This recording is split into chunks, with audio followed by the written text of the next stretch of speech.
सभी को। मेरा नाम लोपामुद्रा सतपथी है और आज मैं आप लोगों के सामने एक बुक रीड करने जा रही हूँ जिस बुक का नाम है प्रभावशाली लीडरशिप के सूत्र। ये बुक लिखी है जॉन सी मैक्सवेल ने और ये बुक जो है न्यूयॉर्क टाइम्स की सबसे बेस्ट सेलिंग बुक मानी जाती है। इस बुक में से मैं एक टॉपिक आपके साथ शेयर करना चाहूंगी जो है मैं कैसे अनुशासित बन सकती हूँ। पहला व्यक्ति जिसका आप नेतृत्व करते हैं वह है आप खुद।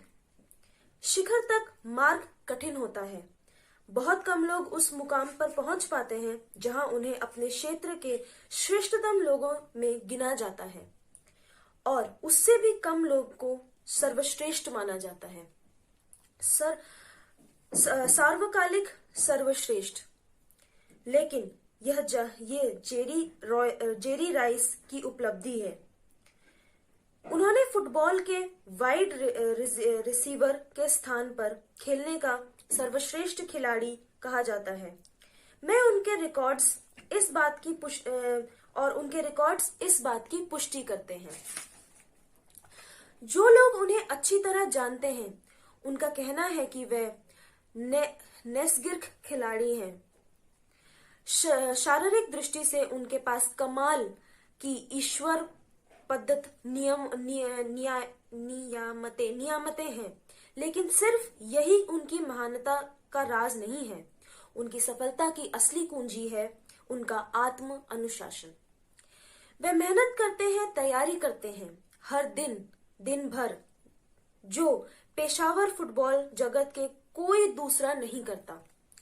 हाई स्कूल में प्रैक्टिस के दौरान राइस के कोच चार्ल्स डेविस अपने खिलाड़ियों से 40 गज की पहाड़ी पर 20 बार ऊपर नीचे दौड़ लगाने को कहते थे।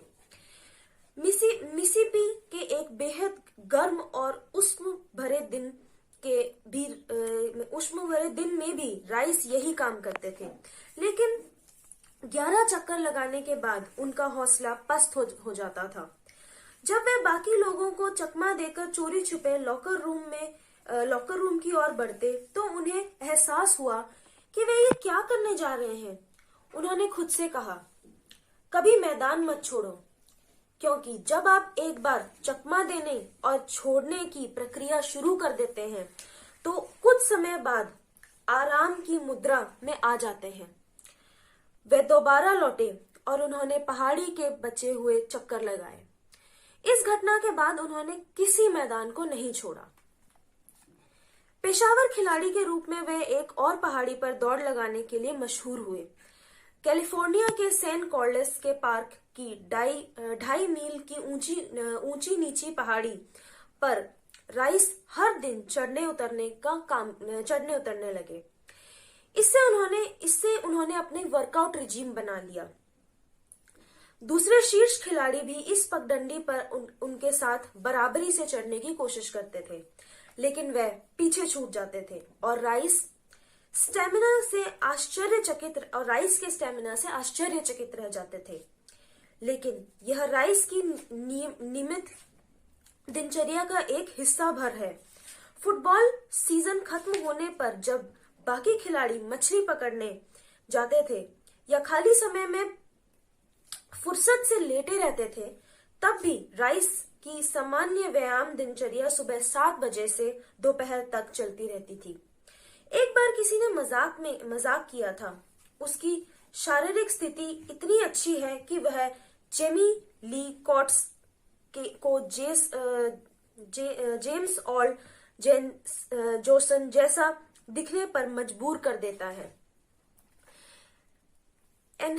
NFL के कॉनरेब केविन स्मिथ कहते हैं, बहुत से लोग जेरी के बारे में यह नहीं समझते कि उसके लिए फुटबॉल 12 महीने का काम है।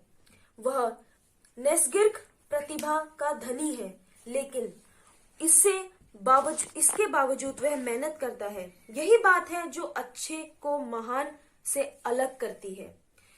चाहे लीडर कितना भी प्रतिभाशाली क्यों ना हो, आत्म अनुशासन के इस्तेमाल के बिना उसकी प्रतिभाएं अधिकतम संभावना तक कहीं नहीं पहुंच सकती।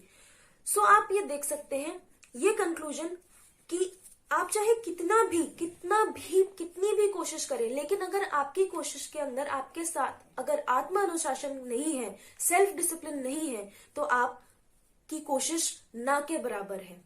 Thank you.